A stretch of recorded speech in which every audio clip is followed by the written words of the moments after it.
Hola, muy buenas tardes, bienvenidos un día más a este programa de entrevistas de Guada TV Media. La actualidad política nacional, regional y provincial nos ha hecho invitar al secretario provincial del PSOE, al señor Bellido, para hablar de todas las novedades que han ocurrido, sobre todo después de lo ocurrido ayer en el Parlamento Nacional. Señor Bellido, muy buenas tardes y gracias por acompañarnos aquí hoy. Muchas gracias, un placer. Bueno, ayer se constituían las dos cámaras del Parlamento español, circunstancias y situaciones muy diferentes en lo que ha ocurrido cada uno, ¿no? El Congreso y el Senado nada que ver. Bueno, el Congreso ha tenido que configurarse una mayoría con la suma de muchas opciones políticas y la presidenta será una socialista, Armengol, y en cambio en el Senado basta la mayoría absoluta del Partido Popular. El resultado de las provincias de interior le dan una amplia mayoría y bueno, pues también se constituyó ayer con un presidente del Partido Popular. Solo por curiosidad, ¿cuándo se van a nombrar a los senadores autonómicos de Castilla-La Mancha? Porque se les ha prorrogado el mando para que estuvieran ayer allí, ¿no? Sí, tenemos previsto en el último pleno de agosto, vamos a hacer un pleno en agosto especial para aprobarlo y por tanto esperamos que el día 31 de agosto ya quede aprobado esta nueva época de senadores con la elección de 3 senadores nuevos. 2 del PSOE y 1 del PP, según los datos que hay en la Cámara, ¿no? Sí, ese es el resultado que arrojan las elecciones autonómicas y por tanto es muy probable que sea así, salvo que haya acuerdos entre los partidos de otra manera. Volviendo a lo ocurrido ayer, ¿le pasa como al presidente Pagé, que lo de que la llave la tenga Puigdemont no le gusta nada? Sí, no, claro, lógicamente a mí me gustaría que mi partido, que el Partido Socialista, tuviese mayoría absoluta. Creo que sería no solamente mejor para el PSOE, que es evidente, sino que además es que pienso que sería mejor para la gobernabilidad de España y para la estabilidad, que es un factor que cuenta, que ayuda a que el sector económico sea más dinámico, a que la hoja de ruta esté más clara y yo creo que eso nos permite avanzar más rápido. Pero bueno, la ciudadanía en este momento ha decidido que la configuración parlamentaria sea la que es. Quienes están en Madrid representan a los ciudadanos y ciudadanas de toda España, que los hemos elegido en cada circunscripción y ha dado este resultado. Y efectivamente solamente cabe un gobierno, el gobierno de Pedro Sánchez, con el apoyo de una suma de partidos políticos entre las que se encuentra Puigdemont, entre las que se encuentra JxCat. Bueno, pues es así, no hay alternativa, o Pedro Sánchez es presidente del gobierno o iremos a unas nuevas elecciones. Yo creo francamente que la repetición electoral es un instrumento equivocado y creo que de hecho debería corregirse la ley electoral para evitar que una vez que los ciudadanos se han pronunciado tengan que estar repetidas veces volviendo a hacerlo, pero en este momento solamente caben 2 opciones. O Pedro Sánchez es presidente con el apoyo de una serie de partidos políticos o volveremos a las elecciones. Después de lo que ocurrió ayer en el Congreso, fundamentalmente en el Congreso, porque es el que al final elige al presidente del Gobierno, ¿cree que la investidura de Pedro Sánchez es más viable? Sí, yo pienso que es más viable con una presidenta del Congreso del Partido Socialista, sí, lo pienso sinceramente. No quiero decir que esté hecha y creo que aún será complicada y creo que el nivel de exigencias de los partidos que tienen que apoyarlo se irá elevando a modo de subasta, pero también creo francamente que el presidente del Gobierno sabe hasta dónde puede llegar y hasta dónde no, y hay cosas que son absolutamente imposibles y que no se van a producir. Eso le iba a preguntar. Pedro Sánchez tiene claro las líneas rojas por las que no puede. Es que hay cuestiones que son legales, que son constitucionales y que son absolutamente imposibles. Entonces yo no creo que quepa el derecho de autodeterminación, como no creo además, y lo he dicho en repetidas veces, que España sea una nación de naciones. España es un país unitario, lo dice la Constitución, que se ha organizado a través de comunidades autónomas, que algunas de ellas responden a un concepto que es un poco espiritual, como el de la nacionalidad. Es un concepto exactamente político, pero bueno, se le puede dar contenido político a través de transferencias, como se le ha dado a las comunidades autónomas, y se le pueden dar más transferencias o menos, pero es una manera de organizar el Estado, de organizar el único país que es España. Y además se tiene que hacer para que sea útil a la sociedad. Por tanto, si se hace para darle más competencias al gobierno de Cataluña, tendrá que hacerse también para darle más competencias al gobierno de Castilla-La Mancha o al gobierno de Andalucía o al gobierno de Galicia, porque al final hay un principio que es básico y que vamos a defender, y particularmente lo vamos a defender quienes creemos en las ideas socialdemócratas, que es la igualdad de todos los ciudadanos y ciudadanas de nuestro país. Por tanto, esa es la línea roja, la igualdad, y que se puede avanzar en transferencias, se le pueden dar más contenidos a las comunidades autónomas, ya sean regiones, nacionalidades históricas o lo que se quiera, como se les quiera denominar, porque a mí no me asustan las palabras, lo que me asustan es lo que quieren algunos utilizar detrás de las palabras, pero lo que tiene que quedar muy claro es que vamos a defender la igualdad, lo va a hacer el Partido Socialista, por supuesto también el Partido Socialista de Guadalajara. Yo tengo un compromiso muy claro de que siempre voy a defender que Castilla-La Mancha, que Guadalajara no puede ser menos, ni un poco menos, ni un ápice menos que ninguna otra región de España y que por tanto que ningún ciudadano y ciudadana de otro lugar de España. Sí, porque tiene tela, ¿no?, que sean históricas algunas comunidades y Castilla, ¿no? Claro, Castilla es una región histórica, lo que pasa es que abarca actualmente el espacio de 4 o 5 regiones, Cantabria, Castilla y León, Castilla-La Mancha y Madrid, ¿no? Incluso, según algunos, una parte de Extremadura.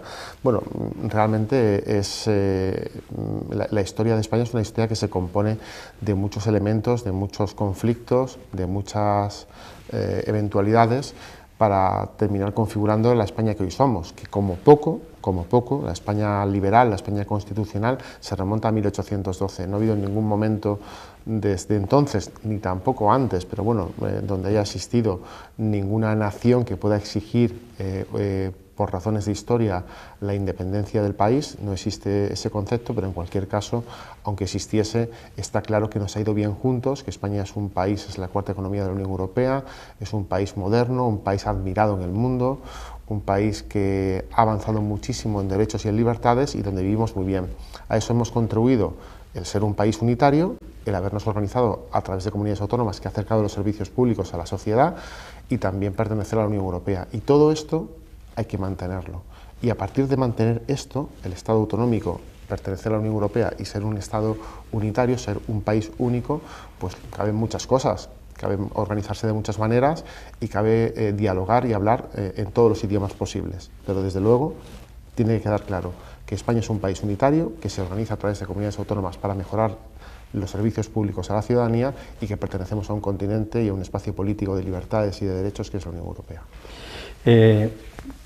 Antes de la constitución del Parlamento había quien se quejaba al PP de que estaba presionando al rey para que nombrara candidato a la investidura a Feijóo. Después de los resultados de ayer, ¿cree que esto facilita la labor del rey? Bueno, es que la labor del rey está atasada y yo creo que no es tan, en ese sentido no es tan complicada. El rey tendrá que escuchar a los partidos políticos, escuchar al Congreso y proponer a la presidencia a aquel o aquella que pueda tener los votos. A quien no los pueda tener no tiene ningún sentido. Yo respeto mucho la figura del jefe del Estado, que tiene un papel que jugar, que es un papel importante, pero que en este caso es un papel muy tasado y que no tiene demasiadas complicaciones concretas, ¿no? Otra cosa es la presión y la intoxicación que desde algunos entornos mediáticos del Partido Popular quieran hacer, y de Vox, ¿no? Es verdad que al PP y a Vox, que se jactan de defender la corona, que se jactan de defender el Estado y que se jactan de defender una serie de valores, siempre que les interesa defienden lo contrario. Ha pasado, por ejemplo, con lo de la lista más votada. Ha bastado con que hayan perdido prácticamente todas las comunidades autónomas y todas las ciudades para que pacten con Vox y ya no cuente lo de la lista más votada. Solamente cuando les interesa. Y esto de defender a la corona parece que también solamente cuando les interesa. Yo en ese sentido creo que hay dos opciones claras. Una es que Pedro Sánchez sea presidente del gobierno si alcanza un acuerdo con otras opciones políticas, para lo cual hay que hablar, hay que sentarse y hablar y ver qué se pide y ver hasta dónde se puede llegar. Y por otra parte, que repitamos elecciones, lo cual es una opción indeseable desde mi punto de vista, pero evidentemente constitucional, legal, y si se produce, pues habrá que afrontarlas con la ilusión de ganar y esta vez ojalá que con un resultado más clarificador y con menor dependencia de estas opciones nacionalistas. Bueno, ya para terminar con este tema, ¿la mayoría absoluta del Partido Popular en el Senado puede complicarle la vida al Gobierno? Puede ralentizar la tramitación de algunas leyes y puede hacer perder tiempo, pero yo espero y confío en que la legislatura se afronte desde ambas cámaras desde una perspectiva más constructiva y de diálogo. Que el gobierno se forme por la suma de una serie de partidos políticos, como se ha organizado, por ejemplo, el gobierno de Castilla y León o el gobierno de Extremadura, de PP y Vox, o la ciudad de Guadalajara, de PP y Vox, no implica que las opciones que están en la oposición, en Guadalajara el Partido Socialista y quizá en el Congreso de los Diputados el Partido Popular, tengan que quedar exentos de participar en las decisiones. Todo lo contrario, lo deseable es que puedan participar y que se puedan construir acuerdos siguiendo aritméticas parlamentarias variables. Podemos estar de acuerdo con algunos partidos políticos en que hay que mejorar las condiciones de los trabajadores y las trabajadoras, o que hay que ayudar a los empresarios y empresarias, particularmente a las pymes de nuestro país, para que tengan más facilidades, y sin embargo a lo mejor en política exterior, en política de seguridad, podemos acordar con otras opciones políticas. Yo creo que es absolutamente legítimo pactar con el independentismo catalán, por ejemplo, cuando de lo que se trata es de mejorar la vida de la ciudadanía en general en derechos sociales, y también es legítimo pactar con el Partido Popular la defensa exterior de España o una estrategia común de pertenencia a la Unión Europea. Yo creo que es todo posible, y lo que es deseable es que los partidos afronten la legislatura con este ánimo constructivo y no para bloquearnos unos a otros. Vamos a entrar en temas más cercanos.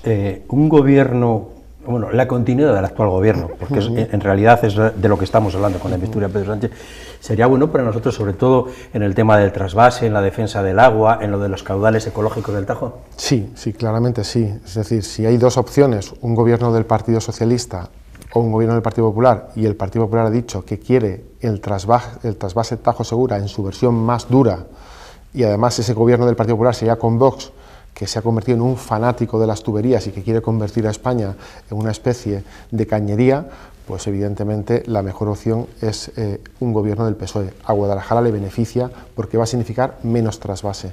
Eso no significa que dejemos de ser exigentes. Es verdad que nos hemos acostumbrado a que los líderes de los partidos lo que hacen es aplaudir a sus jefes y no hacen nada más, ¿no? Y nosotros aquí en Guadalajara somos capaces de asumir que hay infraestructuras que vienen muy tarde a nuestra provincia por culpa fundamentalmente del Partido Popular, pero también en parte por culpa del Partido Socialista. Y yo aquí vuelvo a exigirle al Gobierno de España del Partido Socialista, que espero que siga siéndolo, que termine ya la infraestructura de Morillejo para el abastecimiento de los municipios ribereños, que no se soporta esta situación, que aunque el 80% de la culpa la haya tenido el Gobierno de Rajoy, el Gobierno del Partido Popular, hay un 20% de culpa, de responsabilidad que es de este Gobierno y que tiene ya que resolver, ya.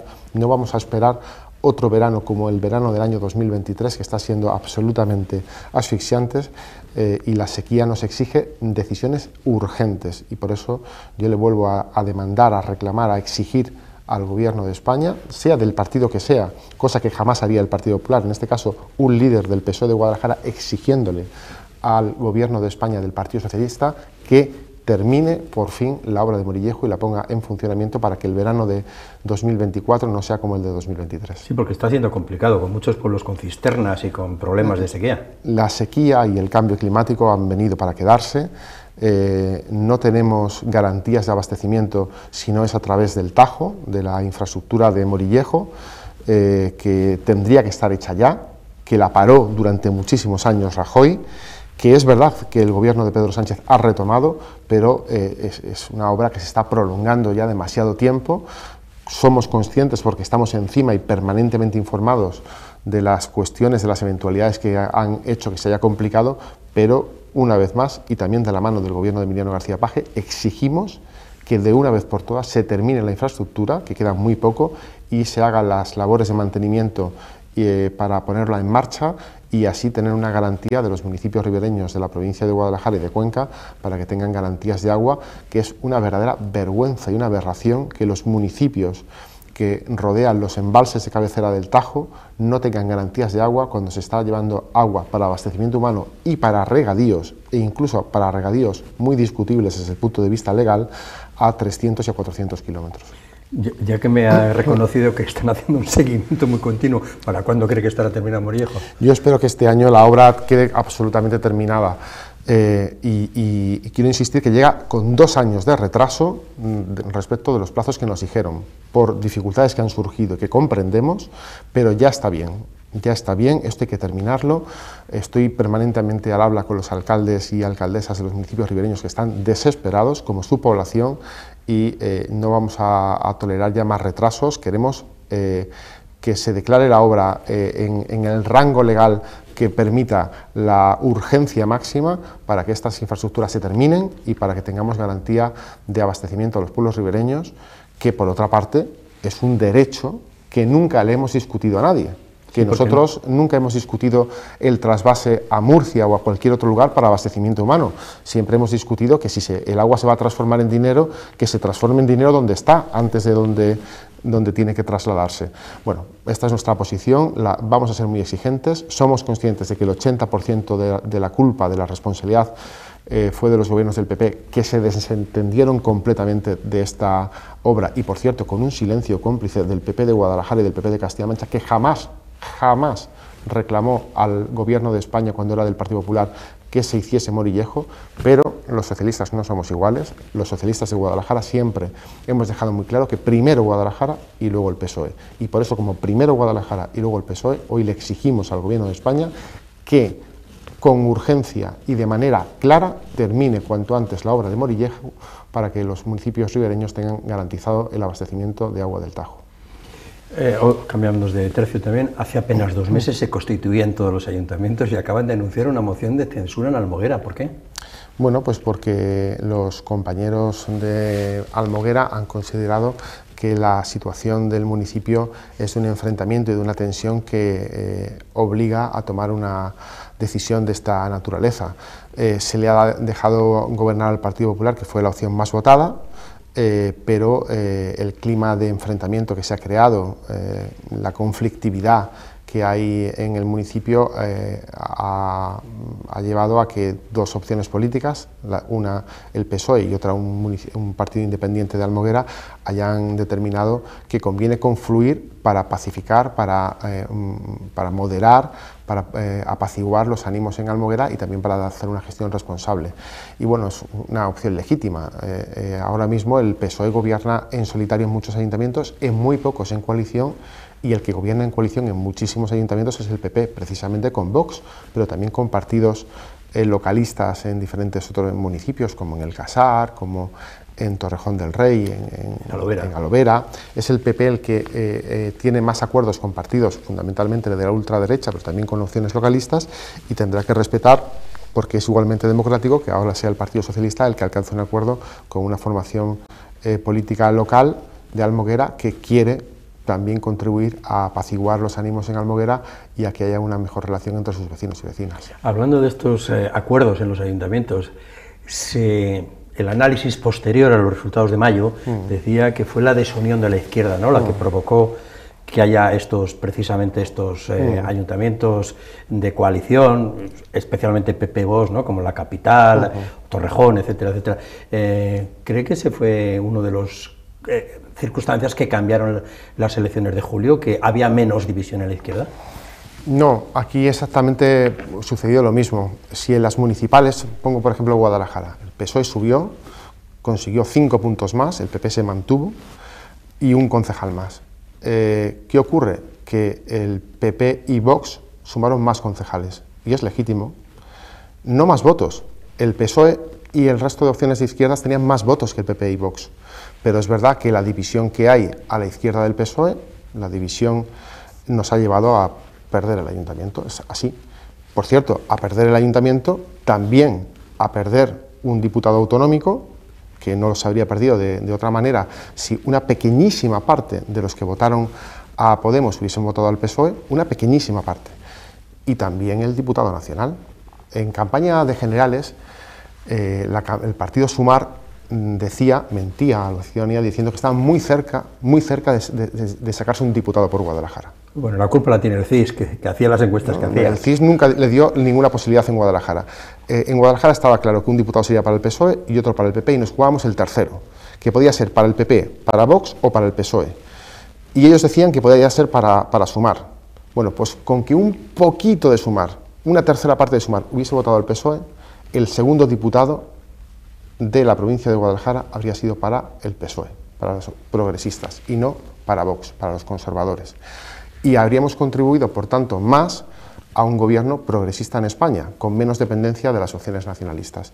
Es así, y en Guadalajara ha pasado lo mismo. En Guadalajara no hay un gobierno progresista hoy, y gobierna Guarinos con la ultraderecha, por la sencilla razón de que se han presentado 3 partidos progresistas, 2 prácticamente de la misma familia, por cuestiones probablemente personales o que tienen que explicarnos, y han dividido el voto, y eso ha permitido que gobierne el Partido Popular y Vox. Y es así de sencillo.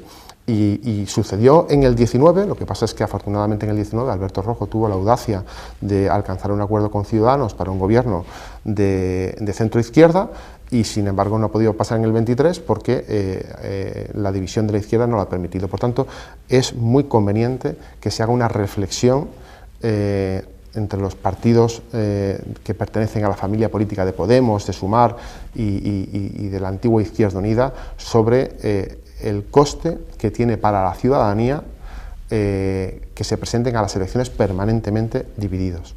Y el coste es, sin ir más lejos, que hoy gobierne Vox en Guadalajara, que no haya concejalía de igualdad, que no se vayan a respetar políticas culturales y políticas de apoyo a la participación ciudadana y al tejido social, que se debiliten los servicios sociales públicos para ayudar a las personas que más lo necesitan, que la ciudad tenga menos cohesión, que haya un ambiente de mayor crispación, en definitiva, lo que provoca la presencia de la ultraderecha en los gobiernos. Pero en este caso, tanto en generales como en autonómicas como en municipales, quien más ha contribuido a que la ultraderecha sea determinante en nuestra provincia no ha sido sino quienes se presentan divididos en varias opciones de izquierdas que tienen que intentar reunirse, tienen que intentar sumarse, tienen que intentar unirse, y de esa manera pues probablemente evitarán lo que sus votantes no quieren, que es que finalmente quien gobierne sea la ultraderecha. Bueno, nos gustaría seguir hablando de muchos temas, pero se nos ha acabado el tiempo y tenemos que poner el punto final. Muchas gracias, señor Bellido, por haber estado con nosotros y habernos ilustrado sobre todos estos temas. Muchísimas gracias. Gracias. Y a todos ustedes también les agradecemos que nos hayan acompañado en este viaje informativo, y nos vemos aquí en Guada TV Media. Muchas gracias y buenas tardes.